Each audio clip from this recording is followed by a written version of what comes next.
This podcast is a production of WCWP, LIU Public Radio. Check out our lineup of original programs, listen live, or support by visiting WCWP.org. The following is a presentation of Project Independence and WCWP. Project Independence is the Aging in Place initiative of the town of North Hempstead. We provide programs and services designed to assist and support the older town residents who wish to remain in their homes as they age. If we don't currently provide a service, we will try and connect you to that service. Call 311 or 869-6311 to get more information or receive services. Welcome to Project Independence and You. Welcome to Senior Talk Radio here on 88.1 FM and WCWP.org. This is Project Independence and You. I'm your host, John Ryan, and my co-host today is Otto Lohse. And Otto has been my co-host through the entire pandemic, and it's always wonderful to see Otto. We've been having a good time, actually, John, despite It's COVID. wonderful. There's no question. Yeah, it's the truth. We've turned something negative into a positive. But within the whole concept of COVID, people have a lot of questions about things that need to be done legally. And to answer those questions today, we're very fortunate to have Marcus O'Toole with us. Marcus O'Toole is an elder law attorney with Genscher Kona on Long Island, and it's a law firm that has been rated as one of the best by U.S. News and World Report, which is always very important that there is some statistical backup. But the other thing is Marcus has done a lot of programs with me and has reached out to clients of mine, etc. And so one of the main reasons that Marcus is here is he's somebody I trust and I know he has the knowledge. So good morning, Marcus. Good morning, John. Thank you for inviting me. It's a pleasure to be here. Thank you very much. I want to start this off very generically in you just giving a brief overview of what a senior should have in order at this point in time. We'll deal with the COVID in a little bit, but right now, I mean, unfortunately, I know a lot of people don't have wills. They don't have a lot of things done, and that's with or without the situation that's befallen us. Just a simple list of a few things that somebody listening this morning says, Tony, did we ever do this? Oh, we should look into it. Well, there's a few documents that, every senior would want to make sure they have in place in case a crisis hits. So a power of attorney, a healthcare proxy, and a last will and testament are probably the most important, especially important for a senior, as they get older and maybe they get to a point where they need some help with finances. Having a power of attorney in place lets them appoint their spouse, appoint their children, appoint their best friend or niece or nephew, grandchild, whoever they want, who can step in and, make sure bills are being paid, that their investments are being watched over, that the taxes are being done. And, you're not signing away your rights to do things, but having someone who could just step in if it came to it. If you got sick, if you just started to struggle with some things, or if you just wanted some help so you don't have to worry about, if you forgot to pay a bill or something, having a power of attorney in place, really make sure that they could do that.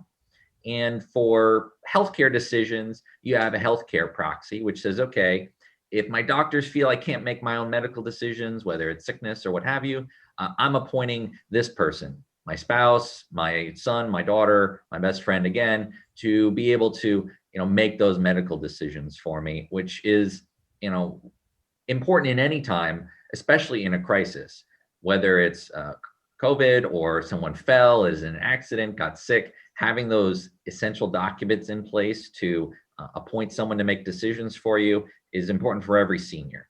And then a last will and testament is important to say, look, if worst case happens, you pass away, to say, here's who I would want to inherit my assets and in what percentages. And we can certainly get in all sorts of ways you can arrange inheritance, but it's important to be able to choose, to have what you want, not just the default. So those are, for every senior, those are the three things I would start with.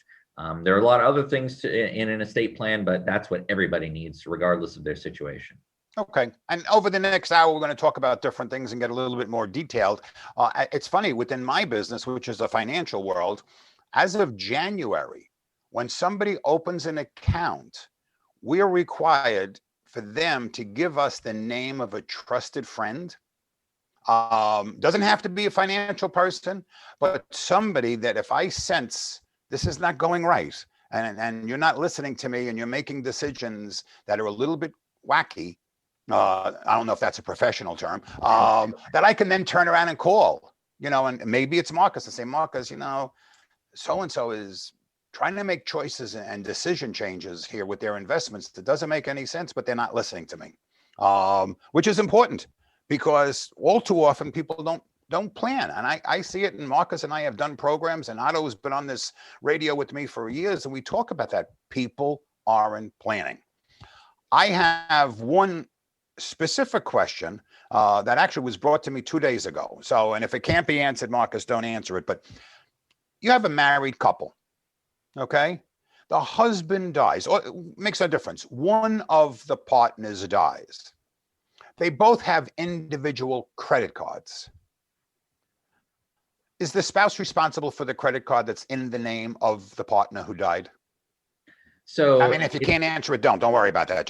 If it's too involved, So not directly, right? So spouses are not responsible for each other's debts unless you co-signed. And a lot of spouses, they'll have joint credit cards. But if it's a single credit card, they'd only be responsible if they were inheriting some assets through the estate.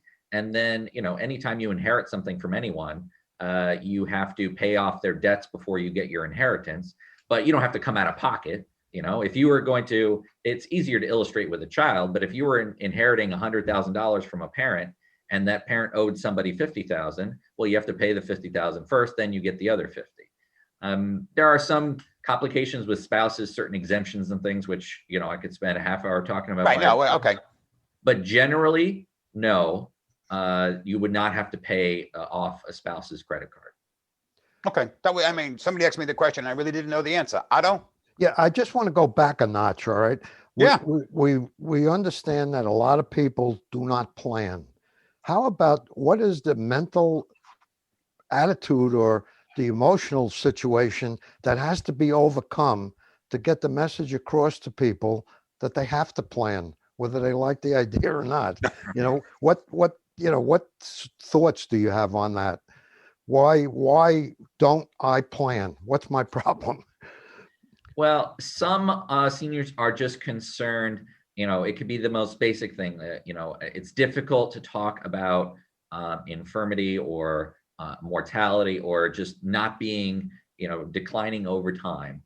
It's a difficult conversation to have, or just concerned about a loss of control. You've a senior ward, they've worked their whole life. Maybe they made it through the Depression, they made it through a war, and they've built up assets. They've built up a system where they decide their own destiny. And it can be difficult for some to really come to grips with, look, age hits everyone and in different ways and in different manners. And it's better to have a plan in place. You're not giving up anything, right? You're just saying, okay, if I couldn't handle it, here's who I would want to handle it. Because if you don't choose, it might be chosen for you by a court, by guardianship, which is, the worst of all worlds for the most part. So I think that having a comfort with an attorney, with the family, having a frank conversation is a way to overcome those difficulties, which are real and totally understandable for a senior. So one of my jobs, one of the things I try to do is talk through those concerns and see how we can alleviate some of them, and adjust their documents and planning accordingly. Well, I can hear what you're saying easily, because as you get older, which I am, you really don't want to look too far down the road, because the road is a lot shorter than it used to be. So I always suggest to myself, frankly, and to other people, you got to take it one day at a time, stay in the moment. But at the same token, understand and realize that the road is going to come to an end somewhere along the line. And control is a word, I think, that there's a difference between, like, my kids and me. All right. they are concerned about my security.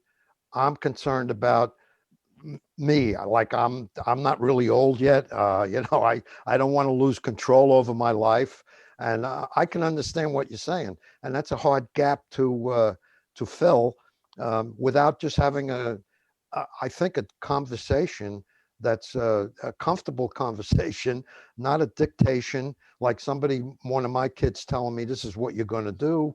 And I smell that in a lot of situations. There are people who kind of boss their way with their father or their mother, who's been their father or their mother since they're born, but all of a sudden the role switches, and they become the child, and the child becomes the parent.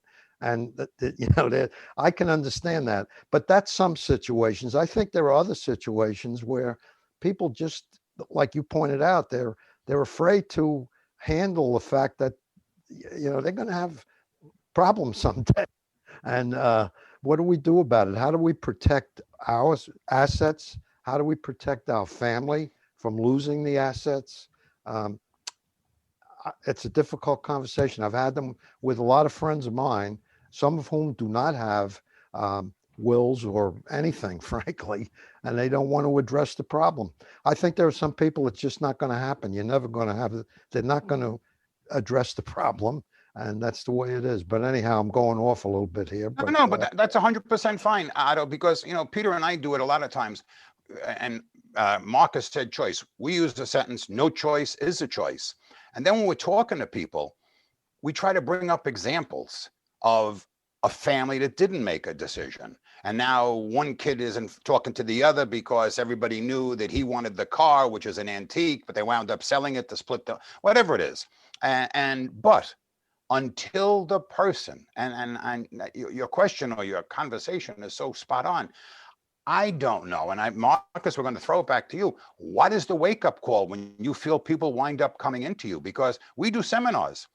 And as a percentage of the people who come into us after the seminar, it's not a lot. When we're remembered is when one of them dies. And that's a shame, because in one extreme, it's a little late. But that's when we get a phone call. We came to your thing a year ago, and my mom just died or my father died, and they need help. Can we make an appointment? We want to make a will. Well, it's the truth. So they want to try to do something, after the fact, but then there's a mess, and Marcus, you have to see that a lot. I think that there's a lot of trigger points where people start thinking about these things. A death of a family member is a real prompt. Often, at least if you have a widow, it's not too late to help plan for her, but it could be a relative, a parent, someone fell and was, you have a parent who maybe they fell at home, they went to rehab, and the family got a wake-up call, say, okay, well, what if it got worse, or what if it happened again? We didn't really have everything planned properly, and we were scrambling all over the place because we didn't have the plan in place, we didn't have all the important papers together. So it kind of prompts people, hey, we should have this buttoned up, right? And have a plan in place so that if something happens to the future, or something happens to mom this time, that, we'll at least have that in place. Okay, I think that we're going to have to take a break right now. You're listening to the Senior Talk Radio here on 88.1 FM and WCWP.org. Project Independence is the Aging in Place initiative of the town of North Hempstead. One of the many services we offer is help at home with minor home maintenance. Call 311 or 869-6311 to get more information or receive services.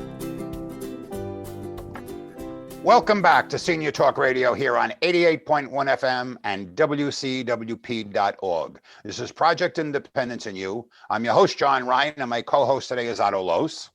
Zipping along, John. Absolutely. It's always that way. And we are very fortunate to have with us today Marcus O'Toole from the elder law firm of Genzakona. And actually, Marcus, what I'd like to go back to is one, I know you have a wonderful website that we were talking about at the break. So there's also a segment, Compassionate Discussion. But let's start with your phone number. If somebody wants to talk to you and make an appointment to reach out to you, what's your phone number? Sure. Our phone number is 631-390-5885. Again, 631-390-5000. And our website is genserlaw.com, GENSERLAW.com. Now, Otto. I did go on to your website in preparation for the show, and I might mention that there are several things on there that are generic in nature. They're not sales pitches by your firm about having a compassionate conversation with somebody who should have help. And there was also a guidebook that covered quite a bit of detail about estate planning and the things you ought to know about. So my 2 cents worth is, unless you don't want to give those away, those are good documents to look at. Of So course. what your website would be what then? What's your website? It's genserlaw.com. Again, GENSERLAW.com. We have a free guidebook, which, as Otto said, talks about different areas of estate planning. We have a number of short videos for people explaining different areas of estate planning by me and some of the other attorney here. It's a little bit of a estate planning academy, a real short snippets. There's a lot of good things on the website. You can really, if you're the type that wants to research on your own, and a lot of seniors are, they like to know, they like to really know what's going on. There's a lot of things to learn about on there, and it's free. And then if you wanted to talk about more in detail, you could always give me a call. You also have a wonderful webinar series on occasion, because I mean I'm on your newsletter or whatever it is that comes out, but tremendous seminars, whether it's on Medicaid or some sort of financial planning or all different kind of planning concepts.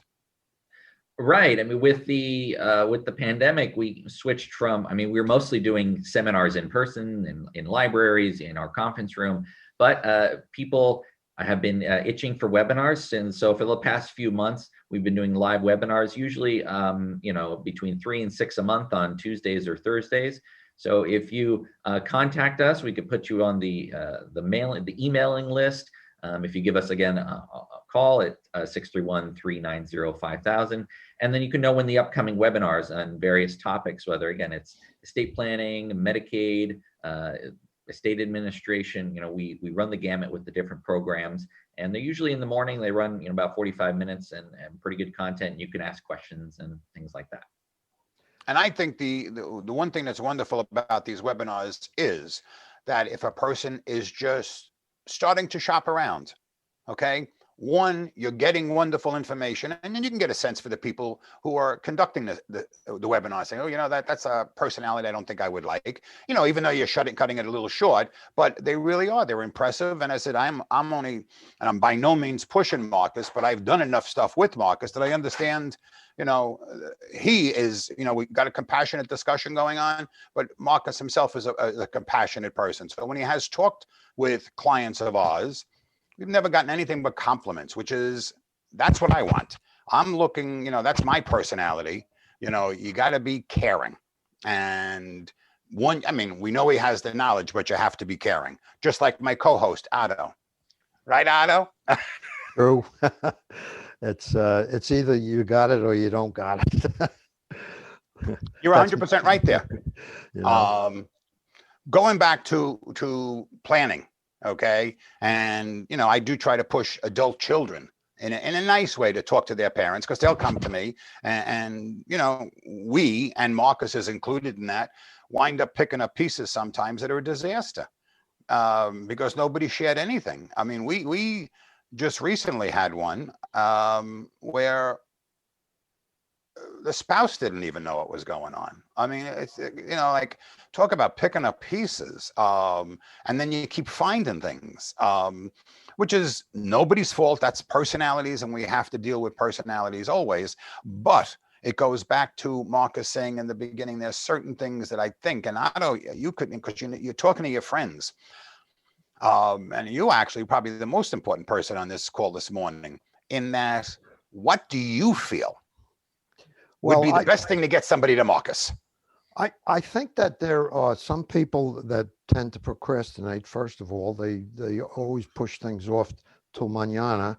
And then there are other people that kind of look at it that they're really not in the affluent category. They don't have enough assets to worry about it.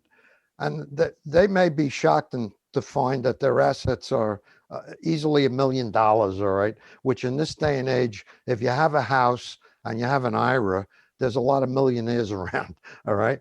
Now, some law firms may not want to cater to that kind of thing. You may be looking for people only who have large amounts of assets. So I think that some people maybe minimize their position economically, if you will, in society, and therefore don't think they need anything. Yet they can have, I think one of the biggest goals of this whole thing is to prevent your family from being busted apart when you're gone. I think one of the legacies that most people would like is to have a family that cares about each other and that's together, and that you didn't contribute to the breakup when you're gone. So that's really a non-financial factor in doing all these things, in my opinion. So going back to the original point, I think one of the things that comes out of my conversations are, well, I'm not going to worry about it. I'll just, I'm going to spend it and not worry about my kids, or, blah, blah. So I think the bottom line there is that I don't think I have enough assets to worry about it as far as a will goes. Now, healthcare proxy, when you're laying there with tubes and wires and there's nobody who can say, then that's a different story. That has nothing to do with money, Right, So right. I think people have to look at this thing from, okay, maybe I'm not the richest guy in town, but I do have some assets which I'd like to protect. And then I do have me who I'd like to protect from going through misery if I get into that stage. And you can only have that if you have somebody who's going to be your keeper, if you will. Right, I agree. Actually, Marcus, following up on what Otto's speaking about, let's go into some Medicaid planning, because you have a house that's worth $1 million and you don't have a mortgage, and you have an IRA of a couple of $100,000 because you worked all your life. But then you get sick, terribly sick, and you need home care and everything else. Well, the IRA can go quickly, or your 401k, whatever. Well, it's an IRA at that point, can go quickly. And what you thought was being left to your children now has a lien on it, I believe, because if you spend hundreds of thousands of dollars, the state wants their money. Right. Touch on that. Right. I mean, most families, middle-class families, your average family on Long Island, their house is their single largest asset, right? Maybe they bought it 40, 50 years ago, and it's grown substantially in value over time. And it becomes, whether it's 400,000 or 300,000 or 800,000, it can be their single largest asset. And, maybe they don't have a lot of cash and think, okay, it's my home, nobody can do anything. Well, if you got sick and you needed some sort of long-term care, whether that's home care or a nursing home, if you don't protect the house, there could be a lien put on it. It could be forced to be sold at some point.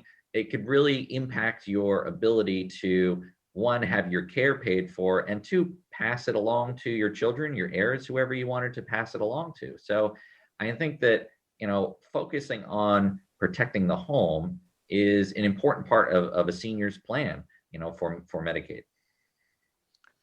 And now I know just recently, go ahead, Otto. I'm sorry, you go. No, Otto. go ahead, you go. Yeah. Oh, I know just recently, I think it's called Community Medicaid. That was, you could get that immediately, but now it's a 2-year look back or a 2.5-year look back. Yeah, so that changed recently. So when you're applying for Medicaid, if you want to protect your home or protect your assets, you would have to get it out of your name, right? So someone applying for Medicaid needs to have less than about $15,000 in their name officially. So if in the past, if you just needed home care, have a home care aide to, come by and take care of you and whether it's 8 hours a day or a live-in, you'd want to try to get some benefits for that. And you would just, okay, I'm going to create a trust, put my house and put some cash into it, and I'd be eligible the next month. That's great. Well, starting October 1st, anything you transfer out of your name has a 2.5-year look back period. So you would be ineligible for 2.5 years, with one exception, that there delaying the implementation if you actually file your application before April 1st. So that because of the ongoing, pandemic and the state of emergency, they've delayed that part.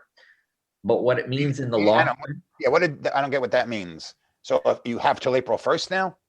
So for anybody that files their application by April 1st, there's no look back period on home care transfers. Oh. But if you file after April 1st, then anything you've transferred after October 1st is counted against you for 2.5 years. Unfortunately, they made it a little complicated. Like many other things, the pandemic has complicated the implementation of the new rule, but it really emphasizes even more to plan in advance so that you can protect your home and still get these benefits. Is that still called community Medicaid? Is it still called community Medicaid? Yeah, it's referred, people call it community Medicaid, home care Medicaid. Basically, in the context of seniors, it means, layman, the same thing, where you're getting a home care aide to come to your house and take care of it, between 4 and 24 hours a day to help you with your, I call it activities of daily living. So, grooming and toileting and taking medications and cooking and what have you. Now, in reference to that, community or home care, whatever you want to call it, gifts go into that also, right? So if a person had just say $100,000 and they didn't do any plan, you know what? We're going to actually go into a break first, which I think I'll ask a question and then you'll answer it when we come back. I want to know if gifts will be counted against the person who needs the aid. So you can think about that, but we do have to take a break. You're listening to Senior Talk Radio here on 88.1 FM and WCWP.org. We'll be right back with the answer from Marcus O'Toole. Project Independence is the Aging in Place initiative of the town of North Hempstead. Some of the many services we offer include nursing and social work services. Call 311 or 869-6311 to get more information or receive services. Welcome back to Senior Talk Radio here on 88.1 FM and WCWP.org. This is Project Independence in You. I'm your host, John Ryan, and my co-host today, which you listen to throughout the whole commercial break, is Otto Lohse. Oh. And we're here with Marcus O'Toole, who is an elder law attorney with Kona, and we're talking about some of the issues that need to be taken care of in attempting to plan for a quasi-peaceful transition of your assets. So at the time of death, and I look at it from that perspective, a person can deal with their grief and not worry about who's paying what and who's getting the money. And, a poor widow who's lost a husband after 20, 30, 40, 50, whatever the number of years is, the last thing she needs to be dealing with is where is the check coming from and who has what. Deal with your husband's death first, or vice versa, or a child. The question I had asked Marcus just before the break, and then we're going to go to Otto's question, is in community planning, and the look back is 2.5 years. Does the look back include gifts? Like if somebody gives the $10,000, they make it $10,000 a year to their kids and their grandkids for different odds and ends, helping out with college. Is that part of the look back? Yeah. Or is it just one big chunk of, oh yeah, that's okay. So anything you transfer out, a couple $100 or, a few $100 aren't going to really matter. But if you're making significant gifts, okay, I'm giving you $10,000. It's counted against you until the look back period has passed. So each time you transfer money out of your name, there's a look back period that's associated with that transfer.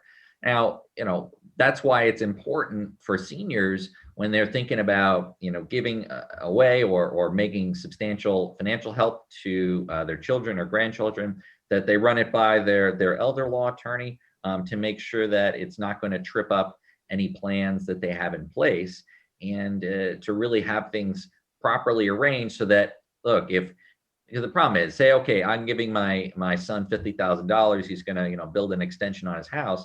Well, if I needed a nursing home in 3 years, I might need the money back because it hasn't, for a nursing home, it's a 5-year look back period. Right. So you don't want to and then maybe he doesn't have it anymore.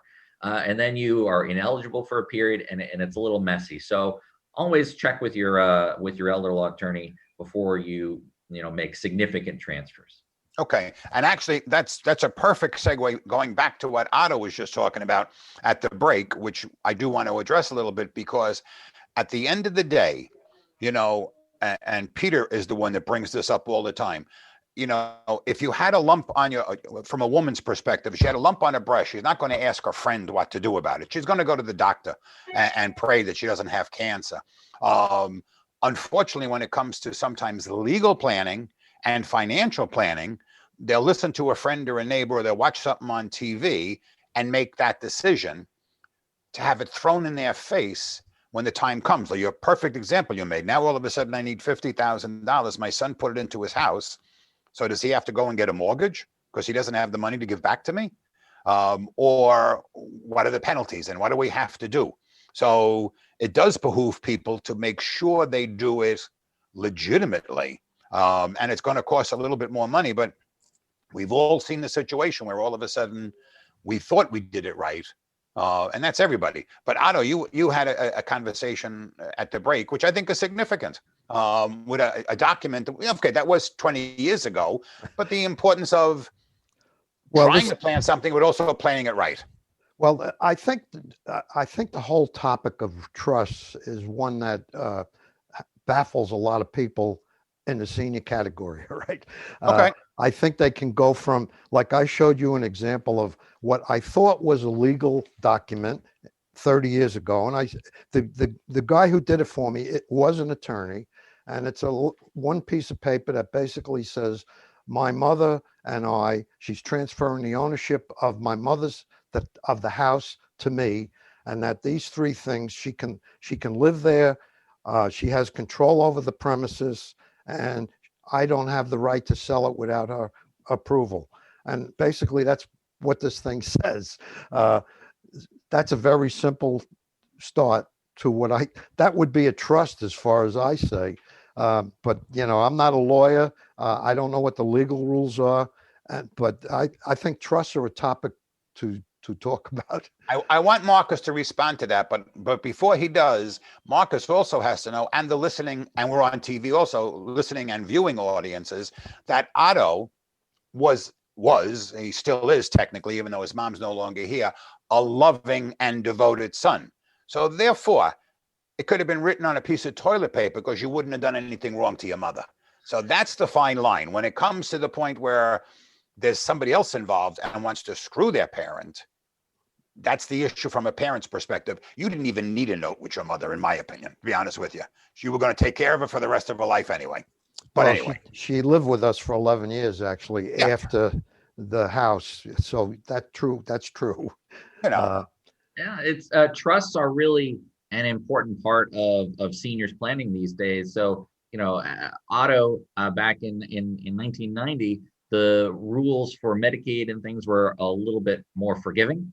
Over time, the rules have become stricter, and like many other government programs, the rule book keeps getting bigger and longer and longer and longer. So planning around Medicaid and things like that has become more complicated. So whereas 30 years ago, a simple life estate deed might work fine, what these days is we use irrevocable trust to accomplish that that asset protection goal, so that if you got sick and needed care, you wouldn't lose your home or have a lien, but with maximizing flexibility. And the job of an attorney like me is to explain to the senior what this trust does, how it works, what their powers over it are, and how their children would be involved. And I would say, for the most part, they don't, on a day-to-day basis, you put your house in one of these irrevocable trusts, you don't notice anything different. You're still paying your taxes, your insurance,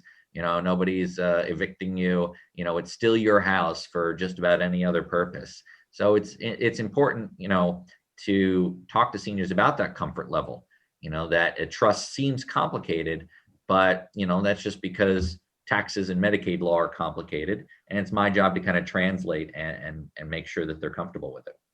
Well, looking at it from my perspective, I believe my trust needs would be pretty simple. And I'll give you an example because I think it applies to a lot of people. My understanding is that IRA, stock account, or whatever, as long as you have beneficiaries established, they don't fall into the trust category. So, like in my case, the house is the only thing I have, although I have a bank account which came up in a past show that for some reason, I'll use the name Citibank. I can't seem to put a beneficiary against the accounts. Why, I don't know. I'm working on that actually. But the point I'm getting at is that the only thing I really have that should go into a trust or even think about going into a trust is a house.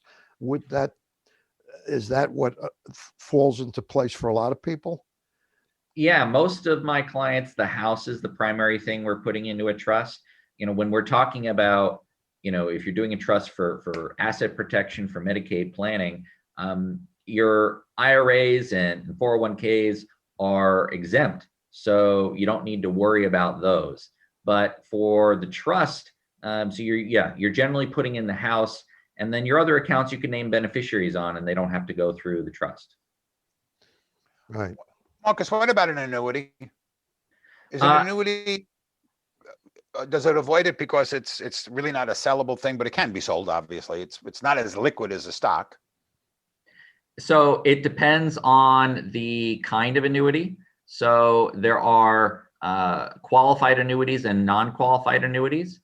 Right. So for Medicaid purposes, a qualified annuity is like a retirement account, right? You have RMDs, you take money out, you pay taxes. Those are exempt for Medicaid purposes. You don't put those in a trust. But non-qualified annuities, right? I just took $100,000, I bought an annuity. Those are not exempt, and sometimes we put those in trusts. But okay, you can name beneficiaries on all of that. Right, I know there's beneficiaries on it. But see, and all that stuff is so important to have the conversation. And Otto, Otto is the co-host, is tremendous because Otto, does his homework and brings the questions which are the most important for a senior. And it's very true because too often, and I'm talking, I think also from Marcus's perspective, it's trying to close the barn door after the cow's out, and it's late. And yeah, Marcus can do something for you to help you out. There's no question about it. And it always behooves you to give him a call. And actually, I'm going to give out his number again, which is 631-390-5000. Because it's worth it to ask the question. But the one thing that did strike me before is Medicaid and Medicare and all the government obligations, or whatever you want to call them, 30 or 40 years ago, they were really quite simple and there was plenty of money floating around. Now it's a whole different world. Even Social Security, nobody questioned things from 40 years ago, 50 years ago. Now Social Security is an issue. Will it be here 20 years, 30 years? I mean, all these things have people very concerned. So it behooves everybody when you're talking about your own personal finances, do it in such a way that you protected your family. And that's where you need someone like Marcus, because if somebody comes after you, you'd rather have the strength of a elder law attorney who did it according to the law versus me. And I have my opinions on all these different things, but I'm not an attorney, and Marcus will turn around and say, it's a great idea, but guess what? It's illegal. So.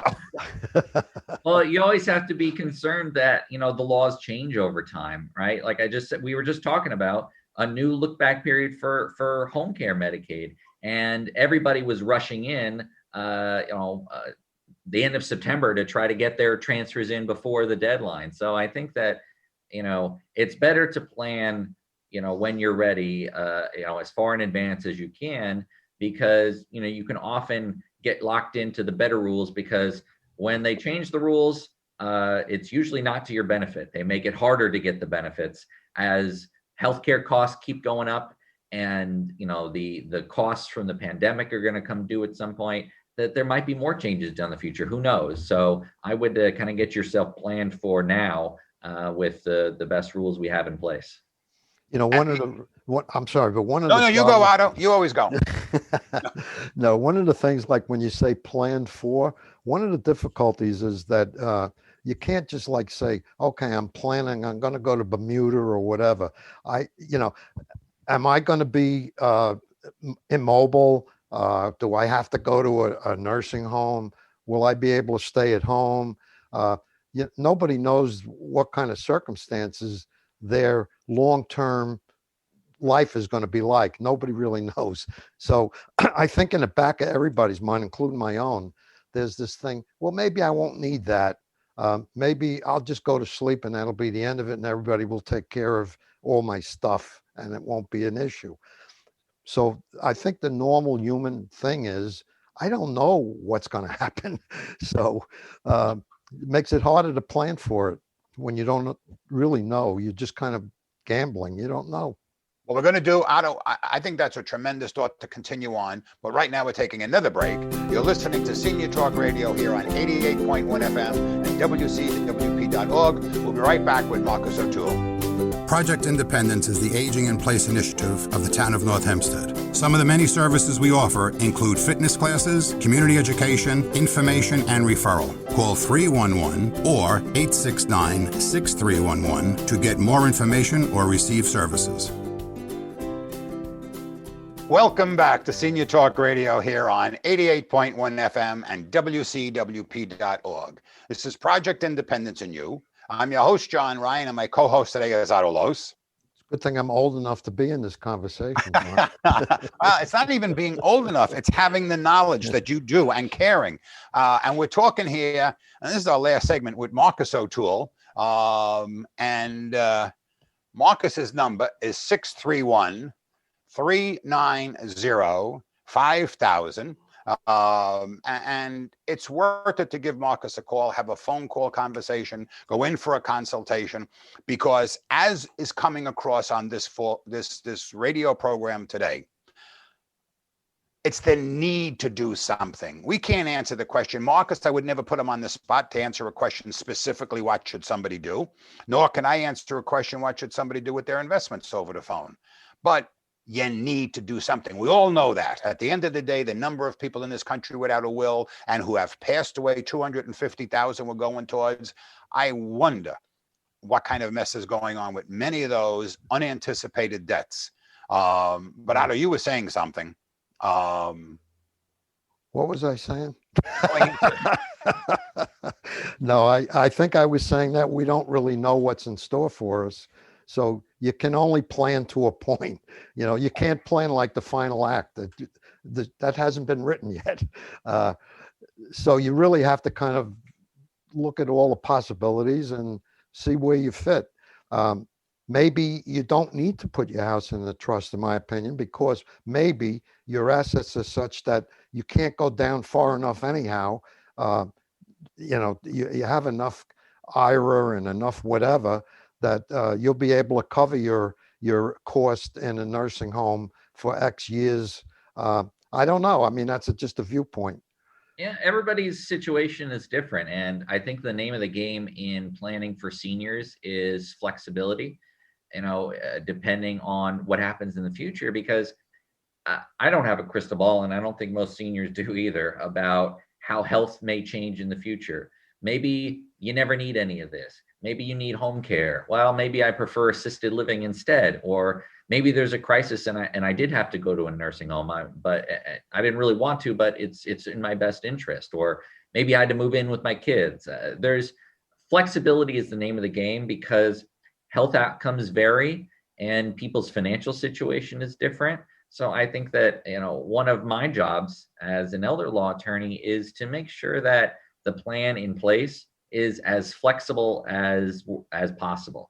And that's kind of the name of the game, whether it's the trust, making sure you have the power of attorney to let your agents do what they need to do, the healthcare proxy, all those documents in place to be flexible. And, like you said, like John said, and then when it comes to the end, having your will in place to avoid, kind of a toss up as to who's running things and who's getting what and fighting in court. Because that can be kind of a mess and break up families as well. Big time. Actually, Otto, it's an interesting point you brought up, but I know a woman in Great Neck who went into the atria, okay, at the age of 90, and she just celebrated her 102nd birthday.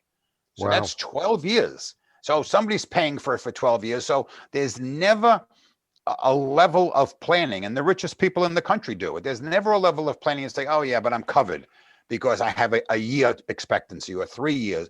You know, what is that expression? When we make a plan, God laughs. I mean, here's a woman living for 12 years, and healthy as can be, and with all her marbles, etc. She could be there by the afternoon. She could be dead. She could be there another 5 years. So I do believe that when a senior makes the plan, they have to make it complete. I don't care whether you have 1 million, 3 million, 5 million, 10 million, and you have to take it and make it with your children involved, and respecting that every child is different, and you may love them all, but they don't all love the parent the same. And when it comes to money, Marcus has seen it, Peter has seen it, I've seen it. Oh my God, I mean, what happened? Oh, okay. That you think it's all perfect, and now nobody's talking to anybody. Right. And it doesn't have to be a lot of money. I was the executor twice of a will, and one of them, the maximum we were talking about was like $20,000, and it was like split up a family. They didn't talk for a long time. Yeah. You know, it's just up here. There's you know, money. Go ahead, Marcus. I think that, having the conversation, look, a lot of my seniors are like, okay, I'm going to, I'll put together my will and then my kids will figure it out. I think sometimes if you think that there's going to be some issues, sitting down with them and saying, this is what I did, this is why I did it, right, will reduce the chances of there being, a big problem at the end. Because, all right, we all sat around at the kitchen table, at Thanksgiving, and mom and dad said, this is how they're going to arrange things. How can I come back later and complain about it? It's not going to, 100% guarantee it's not going to happen. And it can be an awkward conversation, but I think it really goes a long way. And, hearing it from your mouth, not just, after you're gone, they get served with something by their brother. It says, here's mom's will, this is the percentage, tough luck. So having that conversation, I think, can help if you can do it. We've used the word kids a lot of times, assuming that everybody had kids. And one of the things I hear about trust particularly is that people who do not have anybody they can trust to be the executor of a will or whatever, and they may have some assets, that's where a trust really comes into play, where you set all your assets up into a trust, and you have like you, Marcus O'Toole, be the trustee who manages this whole thing based on this person's wishes. Is that like another category of, we've been talking about people like me, frankly, who are in the middle of this whole thing. But I think there are other people who have a lot of assets, but they don't have kids and they don't have people they can trust. That's a different game. So your thought, Yeah, it's a different aspect of planning, and it's a little more complicated in some ways because they don't have the typical, oh, we're married and we got 3 kids and what have you. But whether it's a couple who just didn't have children, or it's a same-sex couple, or it's just someone who's single, whose family is more remote, having a trust in place for kind of inheritance arrangement purposes is important. And they can have me as the trustee. They can have some financial firms and banks will act as trustee. They're called corporate or institutional trustees, where you can have this third party who's kind of neutral, kind of making sure that your wishes are followed, that your taxes are paid, that the money goes to a charity or to your nieces and nephews or cousins or whatever it is that you wanted to do. So yeah, you can have a third party kind of watching over things, but it's even more important to plan for that, because that doesn't happen naturally. If you don't have a will, it's just your closest living relatives and that's it.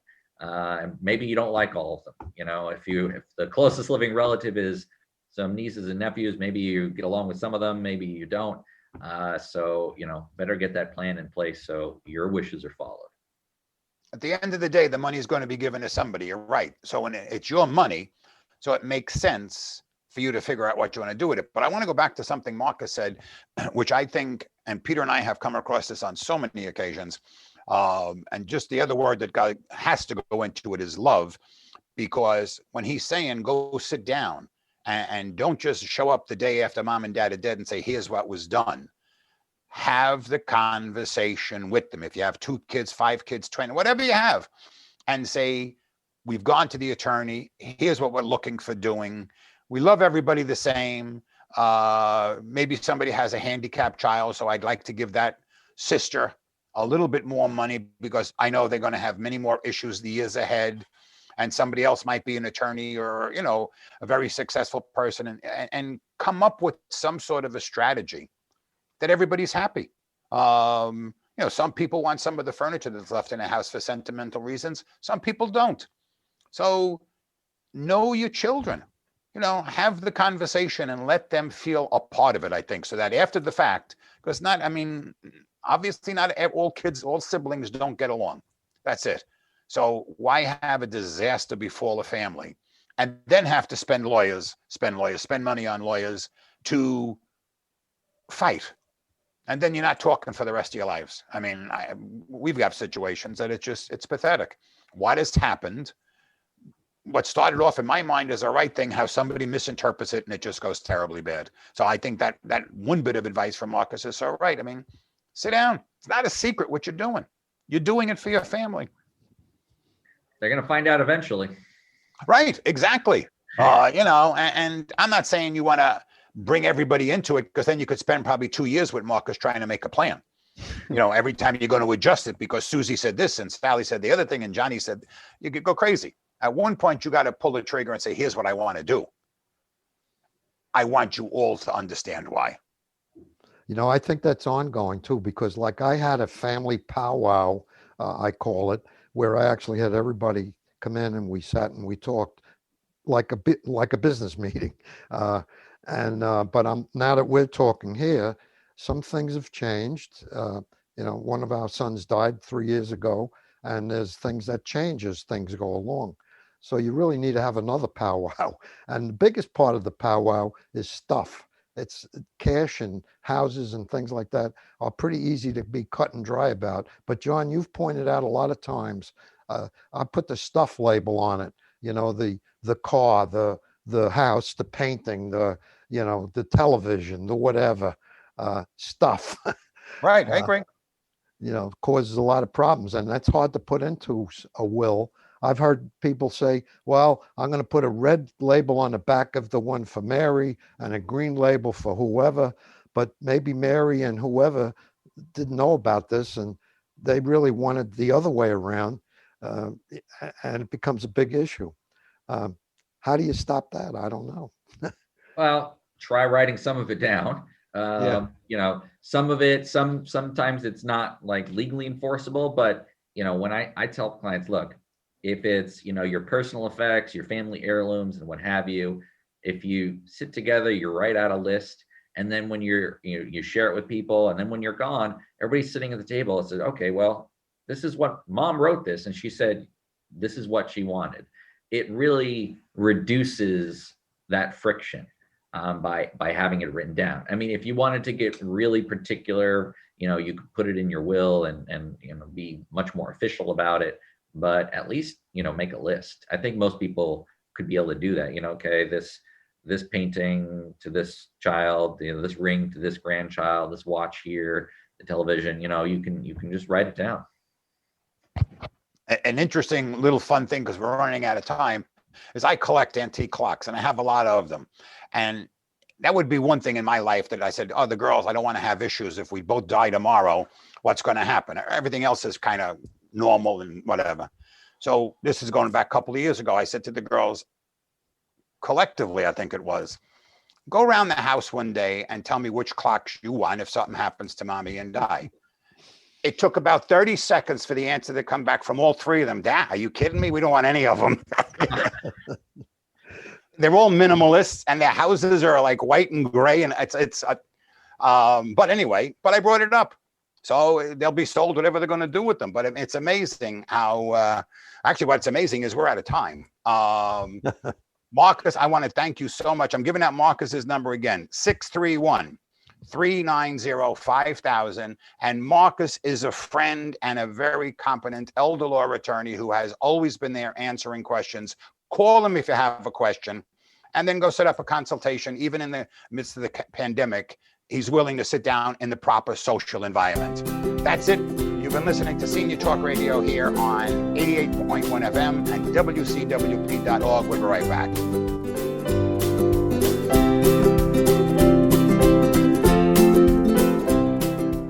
Like what you hear? Here's how you can let us know. Give us a call at 516-299-2626 or email us at info@wcwp.org. Like us at facebook.com/mywcwp and leave a comment or tweet us at mywcwp. We welcome all kinds of feedback. To directly support the podcast you just enjoyed, leave a review on Apple Podcasts. And if you'd like to give back, visit wcwp.org and click the support tab. Thanks for listening from your friends at WCWP.